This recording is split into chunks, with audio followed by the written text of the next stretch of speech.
जिंदगी निकल गई, अब मिलेगा। अब ये जिंदगी कैसी है? पत्ता गोभी जैसी। पत्ता गोभी खाई? पत्ता गोभी की सब्जी खाई? पत्ता गोभी जानते हैं आप? गोभी जिसमें पत्ता पत्ता होता, छिलका।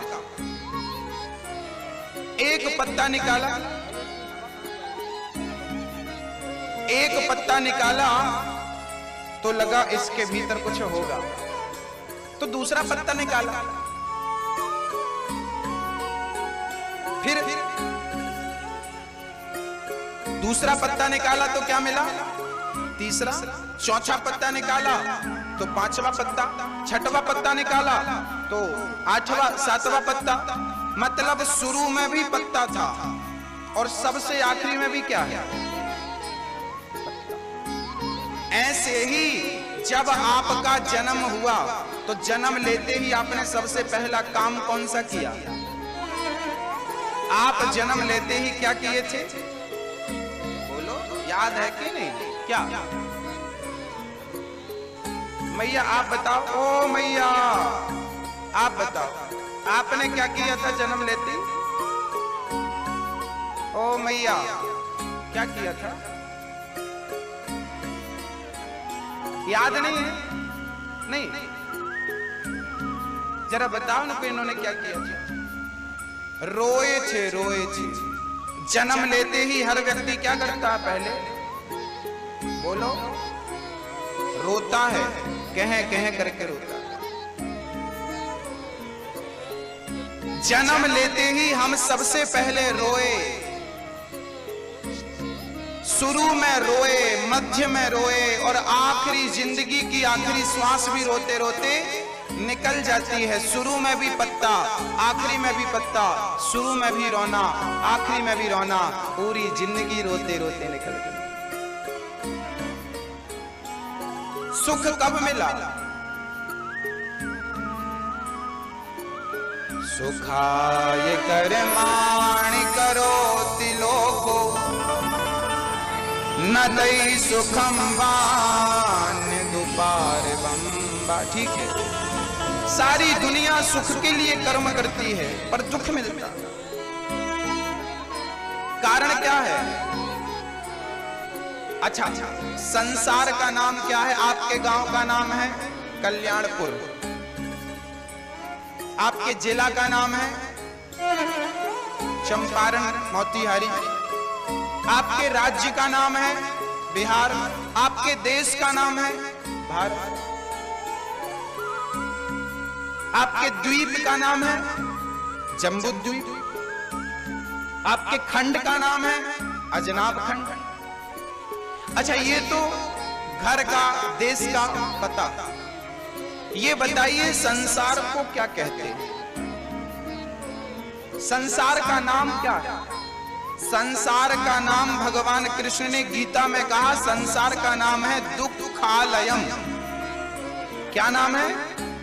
दुखालय। पुस्तकालय में जाएंगे तो क्या मिलेगी? भोजनालय में जाएंगे तो क्या मिलेगा? भोजन। औषधालय में जाएंगे तो क्या मिलेगी? औषधि।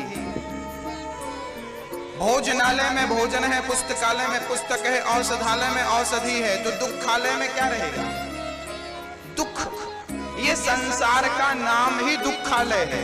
यहाँ सुख का सुख दिखता तो है। कभी कभी आप सड़क पे गाड़ी चलाते हैं तो सामने ऐसा लगता है कि पानी भरा। कभी कभी ऐसी भ्रांति होती है कि नहीं? अक्सर गर्मियों में ऐसी भ्रांति होती है। जब आप गाड़ी चला रहे होते हैं तो रोड में ऐसा लगता है कि आगे पानी भरा, जाकर देखा तो दिख रहा था नहीं। ऐसे ही सुख दिखता है, सुख होता नहीं है संसार में। सुख कहाँ है? बोले भगवान के भजन में, भगवान की भक्ति में जो सुख है वो सुख और कहीं नहीं है। इसलिए संसार से मोह छोड़ करके भगवान के भजन में लग जाना चाहिए। अच्छा, एक काम करो, अपने एक हाथ से दूसरे हाथ को पकड़ो जरा कस के ऐसे, और जरा जोर से, मैया ओ मेरी माँ, पकड़ो थोड़ा हाथ से, ऊपर होना चाहिए संसार से। और आपके भीतर संसार भर जाएगा तो आप डूब जाएंगे। आपके डूबने का कारण क्या है? आप संसार में रहो तब तक तो अच्छा है, पर आपके भीतर संसार आ जाए ये गलत है। और आपने संसार को अपने भीतर बिठा रखा है। हाँ, पत्नी को, पति को, परिवार को, धन को, दौलत को, इन्हें अंदर मत बिठाओ। ये अंदर बिठाने योग्य नहीं है।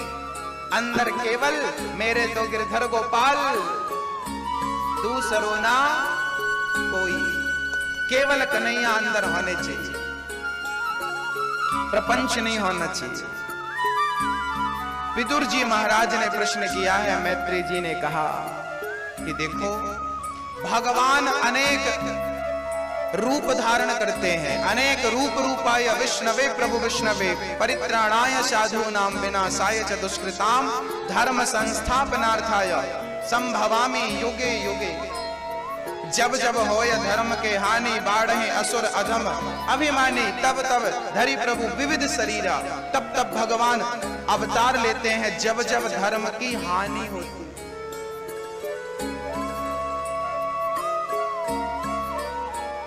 भगवान नारायण की नाभि से कमल उत्पन्न हुआ। उस कमल में ब्रह्मा जी प्रकट हो गए। ब्रह्मा जी चारों तरफ देखते हैं, उनके 4 सिर हो गए। अच्छा, आपको कभी कभी संदेह होता होगा, एक आदमी के 4 सिर कैसे हो सकते हैं? अच्छा, रावण के कितने सिर थे? कितने? 10। एक आदमी हमसे बोला, महाराज जी रावण के 10 सिर थे तो रावण करवट कैसे लेता रहा होगा? बेचारा सीधे ही सोता रहा होगा, चित चित चित, है ना? या तो पट सोएगा, करवट नहीं ले सकता ना। 10 सिर होंगे। अच्छा, 10 सिर होंगे तो एक तरफ 5 होगा, एक तरफ 4, तो जिस तरफ 5 होंगे सिर उसी तरफ जाएगा, है ना? झुका रहता होगा। हमने कहा भाई इस विषय को समझो। रावण के कितने सिर थे? 10। और आप लोगों के कितने हैं? अच्छा, आप कह रहे हैं कि आपका 1 है और मैंने आपके 20 गिना दिए तो? हाँ, आप समझो, रावण के 10 सिर कैसे थे? रावण के 10 सिर थे नहीं। 10 सिर की 10 आदमी का बुद्धि ज्ञान एक आदमी में था। 10 आदमी का ज्ञान, 10 बुद्धिजीवी, जो बड़े बड़े बुद्धिजीवी, जो 10 लोग सोच पाते हैं, जो 10 लोग कर पाते हैं, वो अकेला रावण कर लेता था। 10 सिर के बराबर अकेला था, इसलिए उसके 10 सिर थे। ऐसा। अब आपको समझाऊं। रावण के 10, अब जब सीता को चुराने गया रावण, तो क्या 10 सिर लेके गया था? तब एक ही था कि नहीं? एक था। हाँ, अब समझो, आपके भी कितने सिर होते हैं गिनो। एक तो ये है ओरिजिनल।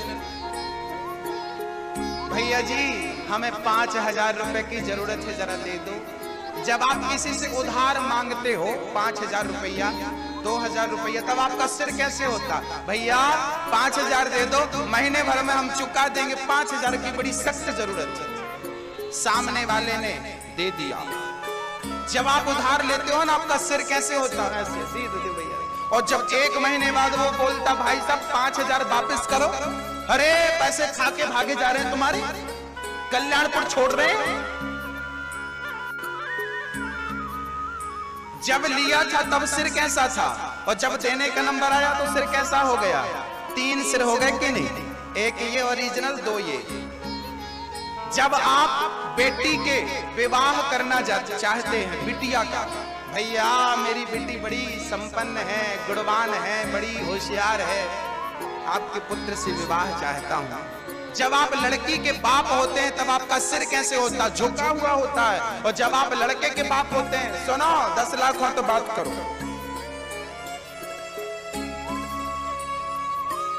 बदल गया ना सिर। जब आप लड़की के बाप होते हैं तब उसका सिर अलग होता है। जब आप लड़के के बाप होते हैं, आपके एक बेटी और एक बेटा है, तो जब बेटी का विवाह करेंगे ना तब आपका सिर कैसे होगा देख लेना, और जब बेटे का विवाह करेंगे तब आपका सिर कैसे होगा देख लेना। हाँ, आपके पल पल गिरगिट की तरह बदलते। रावण के तो 10 थे, कन्फर्म था। यहां तो कितने हैं पता ही नहीं, कितने हैं। हर पल आदमी अपना रंग बदलता है। उसके 10 थे, 11 नहीं कह सकते, 10 थे। और यहां का आदमी तो कब क्या कह दे, कब क्या कर ले, कब क्या हो जाए कोई नहीं जानता। तो तब का रावण खतरनाक नहीं था, अब का रावण खतरनाक है। तो रावण केवल वो नहीं था, हर वो व्यक्ति रावण है जो पराई नारी पर दृष्टि रखता हो, चोरी करता हो, जो अहंकारी हो, अभिमानी हो, लोभी हो, वही तो रावण है। रावण के 10 सिर थे, काम, क्रोध, लोभ, मोह, अहंकार, मत्सरता, कपट, छल, छिद्र, यही तो सिर है, यही तो सिर है। क्या ये सिर आपके पास नहीं है? तब का रावण आज के आदमी से अच्छा था, मैं कहूंगा। रावण ने सीता को चुराया जरूर था, गलती करी, पर एक बात बता दूं कि रावण ने सीता को चुराया तो था, पर अशोक वाटिका में रखा था। और रावण ने सीता के चरित्र पर दाग नहीं लगाया। जब रावण के यहां से सीता मां आई और अग्नि परीक्षा ली गई, तो सीता माता उस अग्नि परीक्षा में पवित्र थी या नहीं? पवित्र थी, पवित्र थी। सीता माता पवित्र थी। पहले की सीता, सोचिए, कल्पना करिए, तब के रावण से आज के रावण को कंपेयर करके देखिए कि पहले की सीता रावण के घर में 11.5 महीने रही। सीता माता 11.5 महीने रही रावण के घर पे, 11.5 महीने रही, पर उनके चरित्र पर दाग नहीं लगा। ये रावण की मर्यादा थी। राम ने रावण को मार दिया, ये तो राम का पौरुष था, पर रावण ने सीता को स्पर्श नहीं किया, ये रावण की मर्यादा थी। पहले की सीता लंका में सुरक्षित रहा करती थी। आज की सीता, आज की लड़की, आज की बहन बेटी चौराहे में, गली मोहल्ले में, रेलवे स्टेशन, पुलिस स्टेशन में सुरक्षित नहीं है। और की क्या कहें, तब की सीता लंका में सुरक्षित थी, आज की सीता तो माँ के पेट में भी सुरक्षित नहीं है। माँ बाप आज की सीता को निकाल कर बाहर कर देते हैं। रावण बढ़िया था। आज एक बाप अपनी बेटी को मरवा देता। कितने केस आप सुनते हैं अखबार में, टीवी पे देखते हैं। एक लड़की के साथ रेप हो गया, बलात्कार हो गया, एक छोटी सी बच्ची के साथ गलत हुआ। कितनी घटनाएं आजकल आम हो गई। कौन करता है ये? तब का रावण तो मर गया। ये रावण कितने हैं? एक हो, कलयुग बैठा मार कुंडरी, जाऊं तो मैं जहां कहां जाऊं, घर घर में अब रावण बैठे, इतने राम कहां से लाऊं। तब एक ही रावण था, अब तो घर घर रावण है। गली मोहल्ले में बिटिया सुरक्षित नहीं है, आपकी बहन, आपकी बेटी सुरक्षित नहीं है। रावण का पुतला जलाने वालों, रावण का पुतला जलाने से कुछ नहीं होगा। अपने अंदर की बुराइयों का पुतला जलाइए, अहंकार का पुतला जलाइए, वासना का पुतला जलाइए, कुसंग। श्री भगवान अवतार लेते हैं। भगवान ब्रह्मा जी के 4 सिर थे।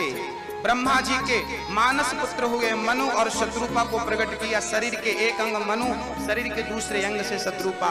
मनु शत्रुपा की 3 संतानें हुई, 3 बेटियां हुई और 2 बेटे हुए। आकुति, देवहूति, प्रसूति नाम की 3 बेटियां, प्रियव्रत, उत्तानपाद नाम के 2 बेटे। आकुति का विवाह रुचि प्रजापति से हुआ, देवहूति का विवाह कर्दम जी से हुआ, प्रसूति का विवाह दक्ष प्रजापति से।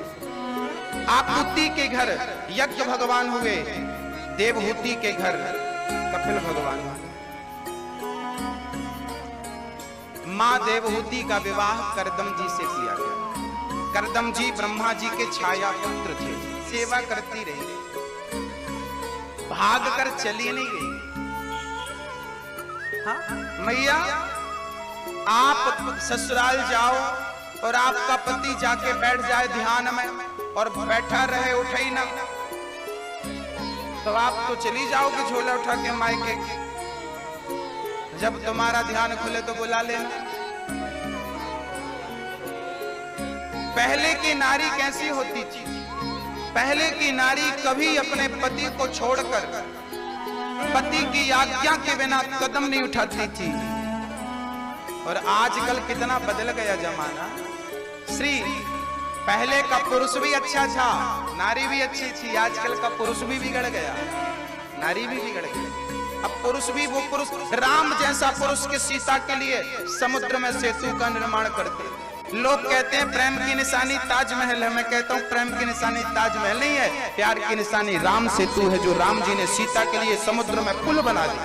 मतलब विमान, हेलीकॉप्टर, प्लेन, एरोप्लेन। आजकल एरोप्लेन उड़ती ना, एरोप्लेन सबसे पहले एरोप्लेन की कल्पना कहाँ की गई थी?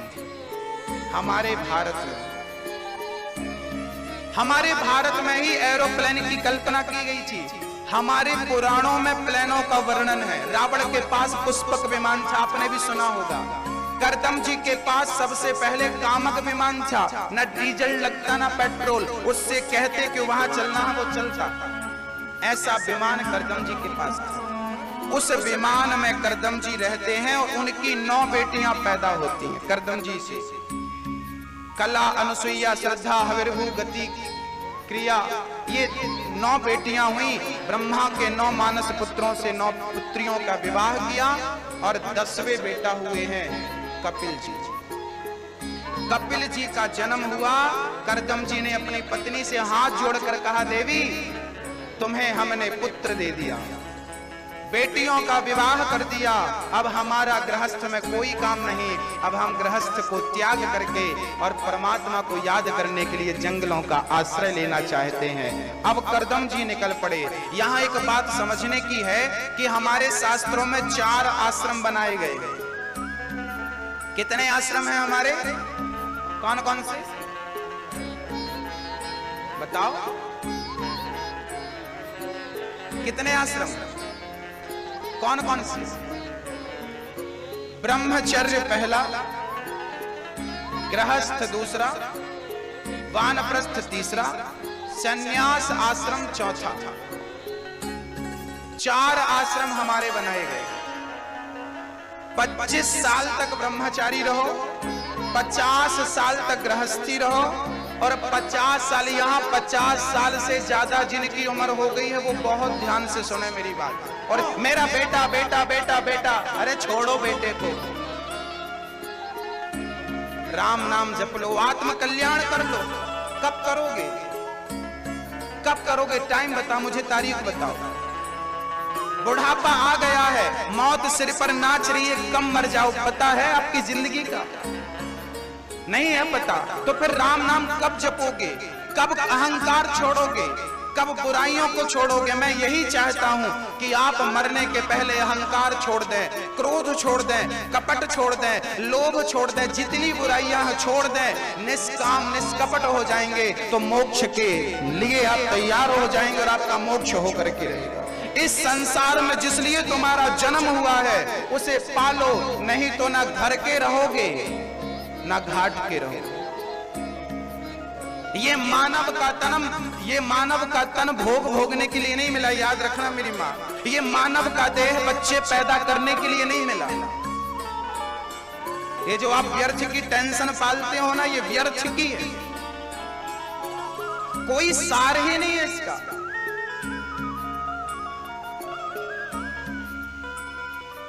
आप में से बहुत लोग जबरदस्ती अपने घर पे पड़े हैं, कोई काम।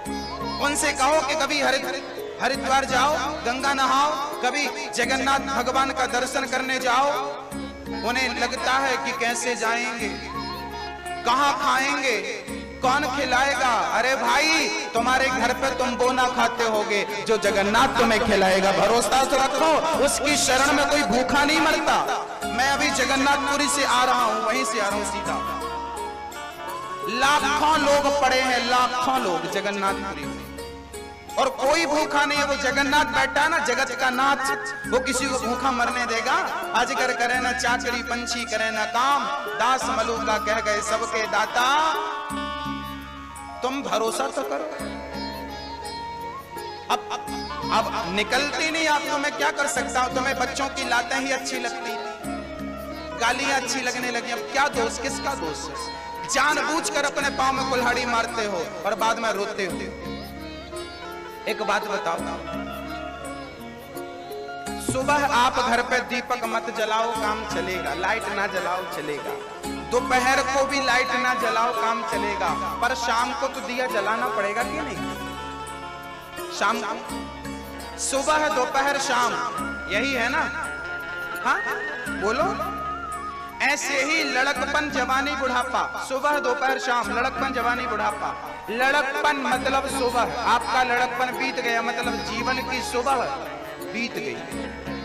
दोपहर बीत गई मतलब जवानी, दोपहर आपके जीवन की जवानी बीत गई मतलब जीवन का दोपहर बीत गया। अब बुढ़ापा आ गया मतलब ये बुढ़ापा नहीं आया, ये जिंदगी की शाम आ गई। अब जिंदगी की शाम आ गई है, अब तो भक्ति का प्रेम का दिया जला लो। अब नहीं जलाओगे तो कब जलाओगे? क्योंकि शाम के बाद सीधा रात आ जाए, और रात मतलब मौत, मृत्यु आ जाएगी, यमराज आ जाएगी, अंधकार। अभी जला लो भक्ति का, किनारा पकड़ लो। एक आदमी सड़क के बीचों बीच साइकिल चला रहा था, पीछे से ट्रक वाला आया और ट्रक वाले ने कहा, भाई बीचों बीच चलता मरेगा, किनारा पकड़। साइकिल वाले ने साइकिल छोड़ी, हरिद्वार चला गया। हमने कहा, भाई हरिद्वार कैसे आए? बोले महाराज जी ट्रक वाले ने ज्ञान दे दिया। बोले क्या ज्ञान दिया? बोले बीचों बीच चलेगा तो मरेगा। बहुत चल लिया बीचों बीच, अब बुढ़ापा आ गया है, अब तो किनारा पकड़ लो, अब तो किनारा पकड़ लो। अब भी किनारा नहीं पकड़ा तो कब पकड़ेगा? याद रखना, कभी जगन्नाथ, आपने कभी, आप जगन्नाथपुरी गए कभी? कौन कौन गया हाथ उठाओ जो गए हैं। आप लोगों ने दर्शन किया। मैया आप कभी गई हो?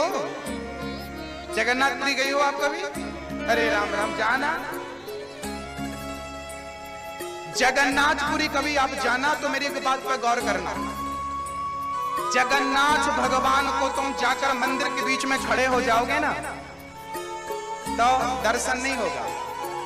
जगन्नाथपुरी में जब तक किनारे से नहीं देखोगे, ऐसे दरवाजे के बीचों बीच आप देखोगे ना तो जगन्नाथ जी नजर नहीं आएंगे। किनारे से देखोगे तो नजर आएंगे, क्योंकि वो किनारे हैं। अर्थात भगवान उन्हीं को दर्शन देता है जो किनारा पकड़ता है। हाँ, अब बहुत चल लिया बीचों बीच, अब बुढ़ापा आ गया, किनारा पकड़ लो, राम नाम जपना शुरू कर दो, कृष्ण नाम जपना शुरू कर दो।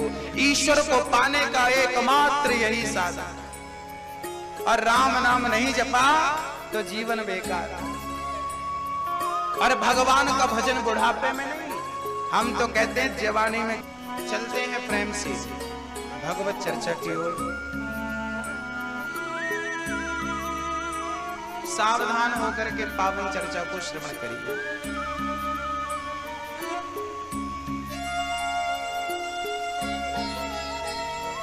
मनु जी महाराज की देवहूति नाम की जो बेटी है, उनका विवाह करदम जी से हुआ। पुत्र हुए हैं कपिल। एक दिन मां देवहूति हाथ जोड़कर बैठ गई और अपने पुत्र से प्रश्न करने लगी, बेटा मुझे ज्ञान दे दे। कौन सा ज्ञान चाहिए मां? तब मां ने कहा, निर्विण्णाम नितराम भूमन सदिंद्रिय दर्शना येन संभाव्यमानेन प्रपन्नान्धं तमः प्रभो।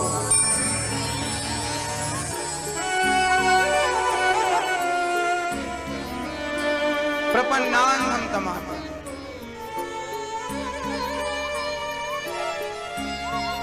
मां देवहूति ने हाथ जोड़कर कहा कपिल जी से, बेटा आप हो तो हमारे पिता, हो तो भगवान, पर पुत्र बनकर आए हो, पुत्र बनकर आए। आज मैं आपसे कुछ कहना चाहती हूँ। हाँ हाँ माँ कहो, क्या कहना चाहती हो?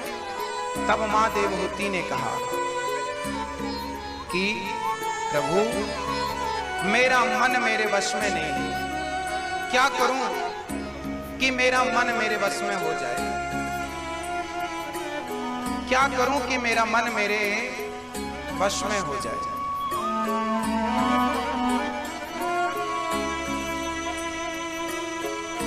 कपिल भगवान ने कहा,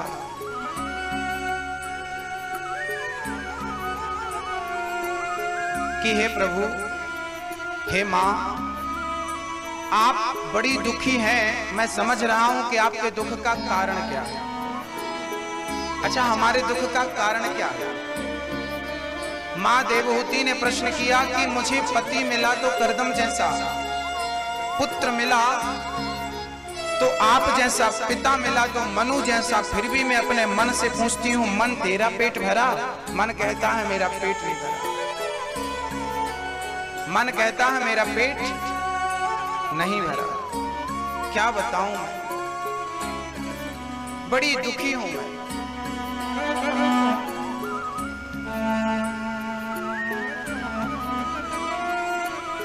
कपिल जी ने कहा, मां, हमारे मन का, हमारे दुख का कारण क्या है?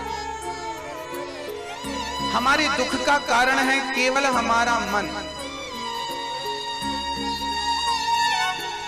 केवल हमारा मन हमारे दुख का कारण है। हमारे मन की इच्छाएं पूरी हो जाती हैं तो अच्छा है, मन की इच्छाएं पूरी नहीं होती, मन बुरा है। अच्छा, आप बताइए, आपके सुख और आपके दुख का कारण क्या है? क्या कारण है? मन। मन एव मनुष्याणाम बंधनम मोक्ष कारणम। हमारे मन का, हमारे सुख और दुख का कारण हमारा मन है। कैसे? जरा समझिएगा, जरा ध्यान दीजिएगा और प्रेम पूर्वक समझिएगा। एक लोहे का टुकड़ा पानी में डूब जाता है ना, पर वही लोहे का टुकड़ा जब नाव में लगता है, कुर्सी बना दो लोहे की और नाव के ऊपर रख दो, तो क्या वो कुर्सी डूबती है? जो लोहा नाव की संगत कर लेता है वो लोहा नहीं डूबता, जो नाव से अलग है वो डूबता। ऐसे ही ये मन लोहे की तरह है। ये मन यदि सत्संग में, कथा में लग जाएगा तो ये मन आपको भवसागर से पार लगा देगा, और ये मन ही संसार में लगा दोगे तो यही आपको डुबा देगा। मन ही डुबाता है और मन ही भवसागर से पार लगाता है। मन एव मनुष्याणाम बंधनम मोक्ष कारण। मन ही आपके बंधन का और आपकी मुक्ति मोक्ष का कारण है। भक्तों,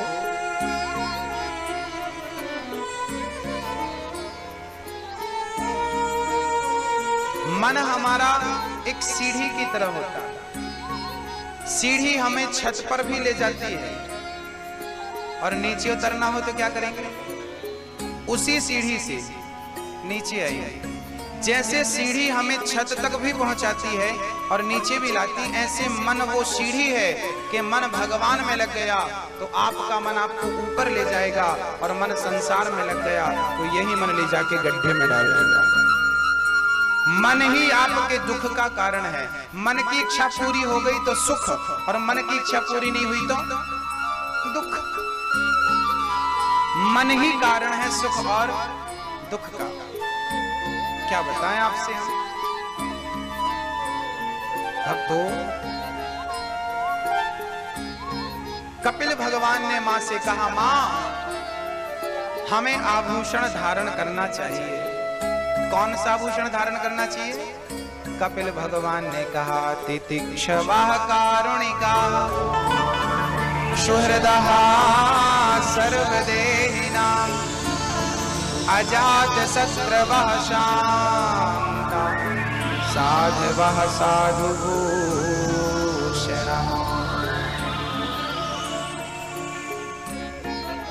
तितिक्षवाः कारुणिका सुहृदः सर्वदेहिनां अजात शत्रवः शान्ता साधवः साधुभूषणः।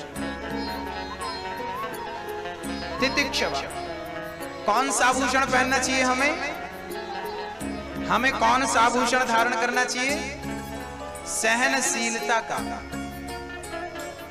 कौन सा आभूषण पहनना चाहिए? भैया जी, आप थोड़ा ध्यान से सुनो तो हम सुना पाएंगे। आपका मन नहीं लगेगा तो हम कहेंगे चलो आरती कर लेते हैं। हाँ? कौन सा आभूषण हमें पहनना चाहिए? सहनशीलता। सहनशीलता ही हमारा आभूषण है, सोना चांदी हमारा आभूषण नहीं है। सहनशीलता क्या है हमारा? हमें क्या होना चाहिए? सहनशील होना चाहिए। आप में से कितने लोग सहनशील हैं? हाथ उठाओ। सहनशील हैं आप लोग? अच्छी बात। अच्छा एक बात बताओ, आपको कोई गाली देता है तो आपको बुरा लगता है कि नहीं? मैया जी आपको बुरा लगता है? अच्छा भैया जी आपको कोई गाली देता है तो आपको बुरा लगता है कि नहीं? लगता है ना? अच्छा आपको किसी ने गधा कह दिया, तुम गधे हो, तो आपको बुरा लगता है कि नहीं? हाँ या ना? बुरा लगता है। तो अब ये बताओ कि आप गधे हो? जब गधे हो ही नहीं तो बुरा क्यों लग रहा है? और बुरा लग रहा है मतलब गधे हो।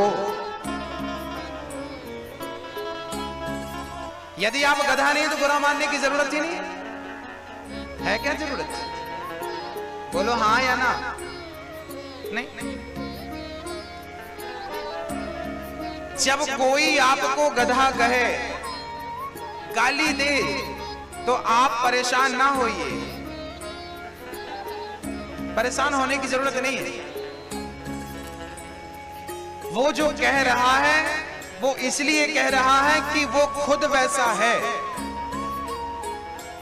यदि वो खुद वैसा ना होता तो वो आपको कभी नहीं कहता। अच्छा एक बात बताओ, आपके पांव में कभी कमल का पुष्प या गुलाब का पुष्प चुभता है? क्या गुलाब का पुष्प कभी चुभ सकता है? और गुलाब की तरह सुख क्या बबूल के कांटे आपको दे सकते हैं? बबूल का कांटा ही चुभ सकता है, बबूल ही चुभता है क्योंकि वो कांटों से भरा है। गुलाब नहीं चुभेगा क्योंकि गुलाब आनंदित करने वाला है। कमल नहीं चुभेगा क्योंकि वो पुष्प है, क्योंकि वो कोमल है, क्योंकि वो मुलायम है। ऐसे ही जो व्यक्ति आपको बुरा कहता है, बुरा जो देखन मैं चला, बुरा न मिलिया कोई, जो दिल खोजा आपना हमसे बुरा ना। यदि मैं कहूं कि आप बुरे हैं तो मैं आपको कहता हूं कि बुरे हैं, तो सच्चाई तो ये है कि आप बुरे नहीं हैं, मैं आपकी बुराइयां देख रहा हूं तो मैं ज्यादा बुरा हूं। मैं क्यों देख रहा हूं आपकी बुराइयां?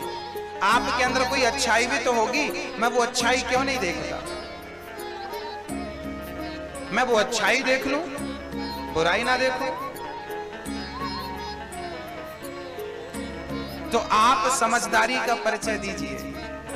अच्छा आपको कोई गाली देता है ना तो आप भी गालियां देने लग जाते हैं, बदला है। तो आपने गाली दे दी और सामने वाले ने भी आपको गाली, हिसाब बराबर। ऐसी करते हो आप लोग? अच्छा एक काम करो, कुत्ता आपको काटता है तो आप भी कुत्ते को काट लो, हिसाब बराबर।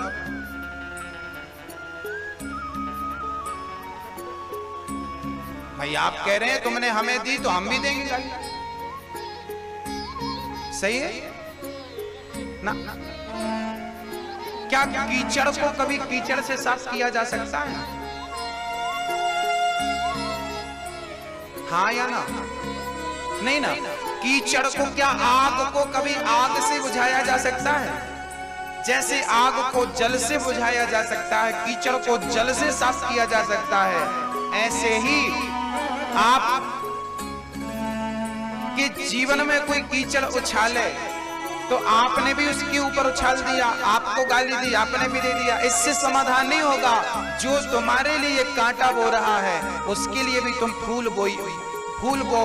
यदि आपने पुष्प बोए हैं तो तुम्हारे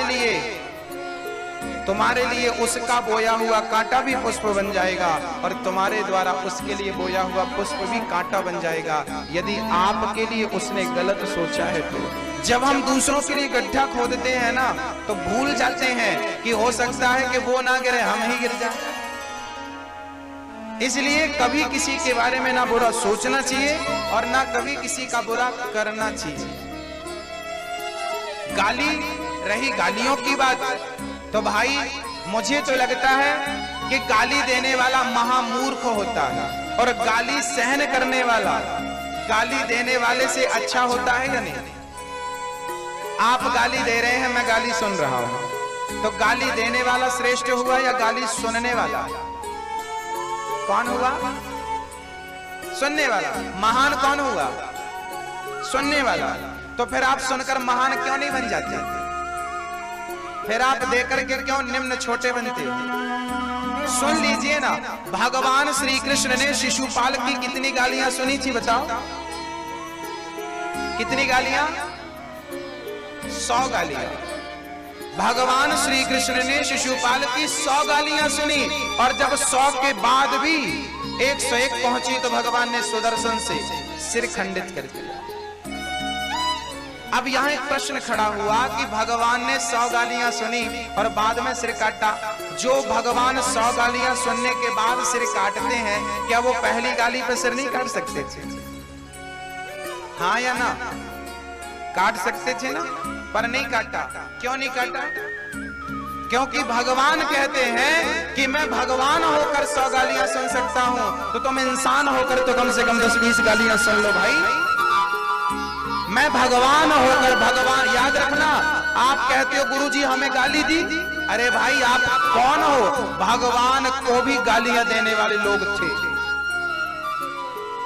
जब भगवान को दुनिया ने नहीं छोड़ा तो आपको छोड़ देगी? हाँ या ना? सीता माता को दुनिया ने नहीं छोड़ा, आपको छोड़ देगी? ये दुनिया का काम कहना है और आपका काम बर्दाश्त करना, सहन करना। सहन करने वाला श्रेष्ठ होता है। याद रखना, एक सज्जन हमसे बोले कि गुरुजी ये मंदिर में भगवान पत्थर के ही क्यों बनते हैं? मैंने कहा कि पत्थर सहनशील होता है। हाँ, कैसे? आपने देखा होगा जिस मूर्ति का, जिस पत्थर की मूर्ति बनाई जाती है ना मेरी माँ, उस पत्थर की छेनी और हथौड़ों से पिटाई की जाती है ना? मूर्तिकार ऐसे मारता है, आंख में छेनी चलाता है, आंख में, गाल में छेनी, होंठ में छेनी, कान में छेनी, गले में छेनी, हृदय में, हाँ लाखों छेनी कहती है कि मैं पत्थर होकर सहनशील हूं, तो तुम इंसान होकर तो सहनशील बन जाओ। पत्थर से उम्मीद करते हो, अपने आप से उम्मीद नहीं कर सकते। जितना सहनशील पत्थर है, मैं आपसे पूछना चाहता हूं, क्या आप इतने सहनशील हैं? हाँ या ना? नहीं, तो आप पत्थर से भी गए गुजरे हो कि नहीं? हमसे बेहतर पत्थर है कि नहीं? इसलिए मूर्ति पत्थर की बनाते हैं, क्योंकि वो हमसे बेहतर है, बढ़िया। क्योंकि वो सहता है, जो सहता है वो रहता है, जो नहीं सहता वो नहीं रहता। सहन करना सीख लीजिए। सही है, किसी की गाली देने से आप छोटे नहीं हो जाते। पड़ोसी ने गाली दे दी, आपको नींद नहीं आती रात भर फलाने ने गाली दी, अरे दे दी तो दे दी, 4 रोटी पचा ले तो 2 गाली नहीं पचा सकते? क्या घट गया? आपको मैंने गाली दे दी माना की, और आपने मुझे गाली दे दी माना की, तो क्या मैं वजन से कम हो गया? मेरा वजन घट गया? मेरा कद घट गया? मेरा पद घट गया? क्या घट गया? मेरा क्या? आपने मुझे गाली दी, माना की, गाली दे दी, तो मेरा क्या घटेगा? हाँ या ना? कुछ घटेगा नहीं। एक संत जी थे, वो गंगा नहा के आए तो सामने एक दुष्ट व्यक्ति बैठा था, उसने थूक दिया संत के मुंह पर। संत जी गए, मुंह साफ किया, पर गए तो गंगा में फिर डुबकी लगाए, फिर आए, उसने दूसरी बार थूक दिया, संत जी फिर गए, डुबकी लगा के आए, तीसरी बार, 100 बार थूका, 107 बार, 8 बार थूका, पर संत जी धैर्यवान थे। कोई शिष्य बोल रहे थे, गुरुजी आप आदेश करो, मैं इसकी हड्डी पसली तोड़ देता हूं। गुरुजी ने कहा, बेटा यदि तुमने उसे मार दिया तो फिर उसमें और मुझ में अंतर क्या रह जाएगा? आप बताओ। एक आदमी पढ़ा लिखा है, PhD है, समझदार है, पढ़ा लिखा। एक आदमी अनपढ़ है, अनपढ़ आदमी ने पढ़े लिखे को गाली दे दी। उदाहरण दे रहा हूं, एक अनपढ़ आदमी ने पढ़े लिखे को गाली, आपने हमें गाली दे दी और हमने यदि आपको गाली दी तो आप में और हम में कोई अंतर रहा? फिर मैं काहे का पढ़ा लिखा, काहे का समझदार, काहे का कथावाचक? मैं दो गालियां नहीं सह पाता तो मुझे कथावाचक बनने का अधिकार है? मुझे इस गद्दी पर बैठने का अधिकार है ना? मेरी मां, जब तक मेरे अंदर सहनशीलता नहीं आएगी, जब तक मेरे अंदर करुणा नहीं आएगी, जब तक मेरी वाणी में सत्य नहीं आएगा, तब तक मैं श्रेष्ठ कैसे बन सकता हूं? मेरी मां, एक अनपढ़ आदमी पढ़े लिखे को गाली देता है और पढ़े लिखे ने भी गाली दे दी तो मुझे लगता है कि इसने पढ़ाई बेकार करी। इतना पढ़ लिख करके भी उसको इतना भी समझ नहीं आया कि वो तो अनपढ़ है, तू तो समझदार है, तू भी उसके जैसा हो गया, तो उसमें तुझ में अंतर क्या रहा? आपको लगता है कि हम गाली दे देंगे तो हम भी हिसाब बराबर कर लेंगे ना? कहीं कहीं चुप रहना सीखो। देने दो गाली सामने वाले को, क्या बिगड़ता? भरी सभा में भगवान शंकर को गालियां दी दक्ष प्रजापति, खुद के दामाद को गालियां दी थी। इतिहास साक्षी है, पढ़ लेना ग्रंथों को आपने। भरी सभा में दक्ष प्रजापति ने गालियां दी, अरे शंकर तू अभद्र है, हट जा मेरी निगाहों से। क्या क्या नहीं कहा, पर शंकर जी चुप रहे, क्योंकि कर्पूर गौरम करुणावतारम, वो करुणा के अवतार है। वो क्या जवाब देते? जरूरी नहीं है कि हर चीज का जवाब दिया जाए, मौन रहकर भी आप जवाब दे सकते हैं। मैं आपसे एक प्रश्न करना चाहता हूं। एक आदमी था, उसने घर पे झाड़ू लगाई और सारा कचरा ले जाकर के बाजू वाले के घर पे डाल दिया। बाजू वाले ने देखा मैंने अभी झाड़ू लगाई थी और पूरा कचरा डाल दिया मेरे घर पे। उसने झाड़ू लगाई, कचरे को डस्टबिन में डाला और घर से आम, अंगूर, केला, अनार, पपीता, फल, आम वगैरह निकाला और जिसने कचरा डाला था उसके घर पे जाके दरवाजा खटखटाया, भाई साहब दरवाजा खोलो। उसको लगा झगड़ा करने आ गया, उसने दरवाजा खोला, इसने फलों से भरी टोकनी पकड़ा दी, भाई साहब ये फल मेरे गांव से आए हैं, खाना बड़े मधुर हैं, मीठे हैं, बच्चों को खिलाना। वो सामने वाला पानी पानी हो गया, यार मैंने तेरे घर कचरा डाला और तू मुझे फल देता है। तब इसने कहा, भाई तेरे पास कचरा था, तूने मुझे कचरा दिया, मेरे पास फल थे, मैंने तुझे फल दिया। जिसके पास जो होगा, जिसके पास जो होगा वही देगा। आपके पास जो है वो आप देंगे, मेरे पास जो है वो मैं दूंगा। बस निवेदन करता हूं, मैं आपसे प्रार्थना करता हूं कि कोई आपको गाली देता है तो आप छोटे नहीं हो जाते, आप सुनकर सहन करके और बड़े होते। कोई आपके घर पे कचरा फेंके तो आप भी उसके घर पर फेंक दो। ये कौन सी समझदारी है? समझदारी तो ये है कि तुमने कचरा फेंका, हमने तुम्हें फल खिलाए। अब उसके बाद क्या वो दोबारा कचरा फेंकेगा? समझ गया? शायद ये गाली देता तो वो नहीं समझता, पर ऐसे समझ गया। बस आपकी समझदारी ही, आपकी संस्कार ही आपकी परिभाषा, आपकी पहचान है।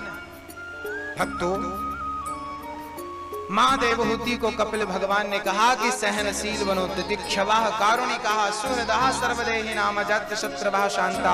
मेरे गले में सोना चांदी बहुत है पर मेरे अंदर सहनशीलता नहीं है, तो सोना चांदी किस काम का? मेरा आभूषण है मेरी सहनशीलता, मेरा आभूषण है मेरी वाणी सत्य है, मेरा आभूषण है कि मैं नम्र हूं, झुकना जानता हूं, सीखा हूं, अकड़ के नहीं चलता। ये मेरे आभूषण है, आप भी ये आभूषण धारण करिए। तो आज से आप लोग कौन कौन ये आभूषण धारण करेंगे? सहनशील कौन कौन बनेगा? हाथ उठा के मुझे बताओ। सुनने वाला महान बनता है, देने वाला नहीं। तुम बेवकूफ हो तो हम थोड़ी बनेंगे। तो हमें गाली के बदले गाली कंट्रोल करिए अपने आप को। आपको गुस्सा बहुत आएगा, मुझे आपका खून उबलने लगेगा, अपने आप को कंट्रोल करिएगा। बताइए वो ड्राइवर अच्छा है जो गाड़ी समय पे कंट्रोल ना कर पाए, ठोक दे कहीं भी ले जाके, क्या वो ड्राइवर अच्छा है? गाड़ी में ब्रेक होता है, समय से तुमने क्यों नहीं दबाया, गाड़ी को कंट्रोल क्यों नहीं करी, क्यों भेड़ दी तुमने, एक्सीडेंट कर दिया। ऐसे ही वो गाड़ी क्या आप पसंद करेंगे जिस गाड़ी में ब्रेक ना हो? तो आपके जीवन में भी यदि संयम का ब्रेक नहीं है तो आपका जीवन भी किस काम का? आपके जीवन में भी संयम का ब्रेक होना चाहिए। कोई आपको गाली दे तो समझ लेना कि ये मुझे उंगली कर रहा है और मेरा खून गर्म हो रहा, उबलने लगा, फिर भी मैं चुप रहूं। यही आपकी समझदारी का, महानता का परिचय है। वो आदमी आपको भड़का रहा है कि आपका खून उबले और आप मुझे गालियां दें। जब दुष्ट व्यक्ति अपनी दुष्टता नहीं छोड़ता तो सज्जन को भी अपनी सज्जनता नहीं छोड़नी चाहिए। समझ रहे हैं आप लोग? हाँ या ना? मैं ये आप समझ रही हो? मेरी भाषा आप समझ रही हो ना? बिहार के लोगों को भाषा समझने प्रॉब्लम तो नहीं हो रही है? मैया आप समझ रही हो? क्या समझ रही हो? कि बहू को गाली नहीं देंगे, सास को गाली नहीं देंगे।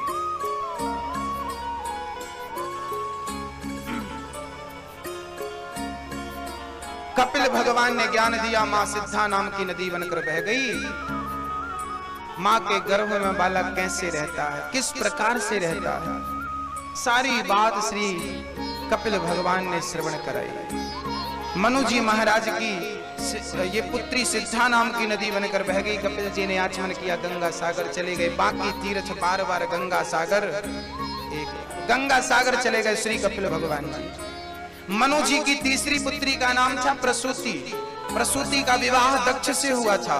दक्ष ने एक बार अपनी पुत्री का अपमान, भगवान शिव का अपमान किया था भरी सभा में, पर शंकर जी ने कोई प्रत्युत्तर नहीं दिया।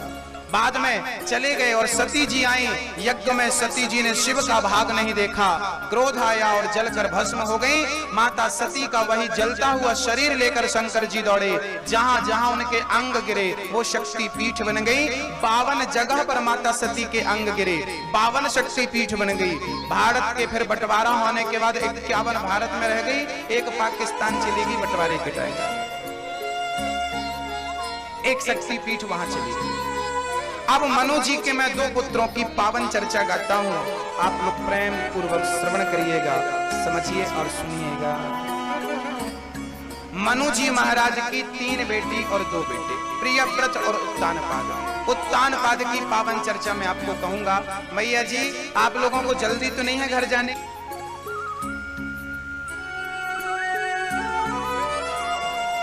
सुनीति और सुरुचि नाम की 2 पत्नियां थी उत्तानपाद की।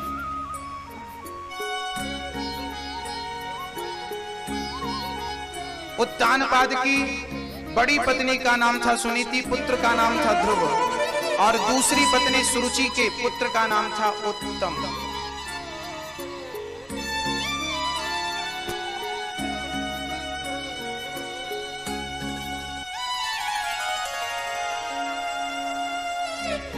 सुनीति प्रेम से अपने पुत्र को संस्कार देती। एक दिन सुनीति को हाथ पकड़ करके घर से निकाल दिया सुरुचि ने। तू इस घर पर रह नहीं सकती, तू इस घर में रहने के योग्य नहीं है, निकाल दिया, चल निकल घर से। सुनीति घर से निकल पड़ी।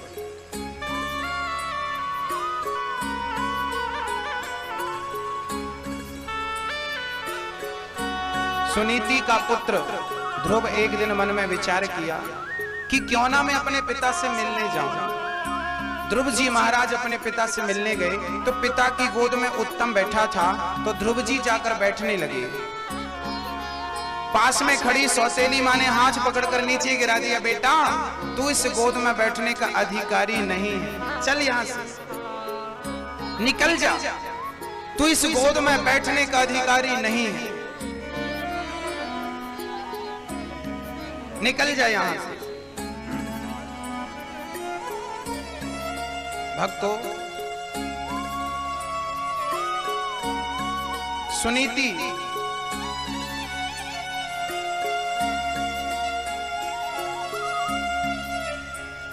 बच्चे को, सुरुचि बच्चे का अपमान करती, हाथ पकड़कर नीचे गिराती।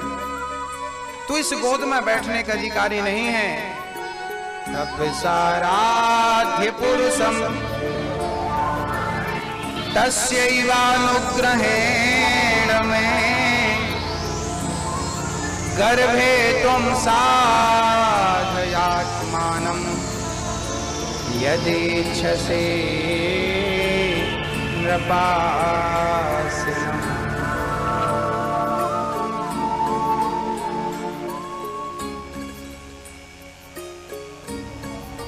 कहने लगी सुरुचि, बेटा तू घर से निकल जा, तू इस गोद में बैठने का अधिकारी नहीं है।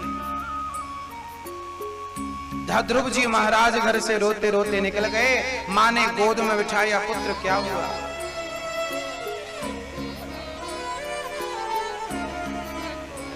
घर से निकल गए। सुनीति ने गोद में धारण कर लिया। क्या हुआ लाल? मां अपमान कर दिया, कह दिया कि तू अभागिन का बेटा है। मां क्या मैं अभागिन, क्या तू अभागिन है? ध्रुव जी महाराज कहने लगे, बेटा सच कहा है तेरी उस सौतेली मां ने, मैं अभागिन ही तो हूं। भाग्यशाली होती तो तुझे तेरे पिता की गोद में ना बैठा देती। मैं अभागिन हूं इसलिए तो तुझे तेरे पिता की गोद में ना बैठा सकी। पर बेटा तू पिता की गोद में बैठना चाहता है ना, तुझे पिता की गोद नहीं मिली ना, जा तपस्या कर, भगवान को प्राप्त कर। और उनकी गोद में जो एक बार बैठ जाता है फिर किसी की गोद में बैठने की कामना नहीं रह जाती, सारी इच्छाएं समाप्त हो जाती। तो उसकी आंखों में लाल चश्मा लगा दो, और जब उसकी आंखों में लाल चश्मा लगेगा तो फिर वो जहां देखेगा, जिसे देखेगा लाल ही लाल नजर आएगा। दुनिया बदलने की जरूरत नहीं है, केवल नजरिया बदलने की जरूरत है। अपनी आंखों में राम को बिठा लो तो तुम जहां देखोगे, जिसे देखोगे राम के रूप में नजर आएगा। राम नाम का चश्मा लगा लो, कृष्ण नाम का चश्मा लगाकर ये दुनिया देखोगे ना, तो कल्याणपुर में तुम जिसे देखोगे राम नाम का चश्मा लगाकर राम ही राम नजर आएगा, राम ही राम नजर आएगा। बस चश्मा लगा लो राम नाम का।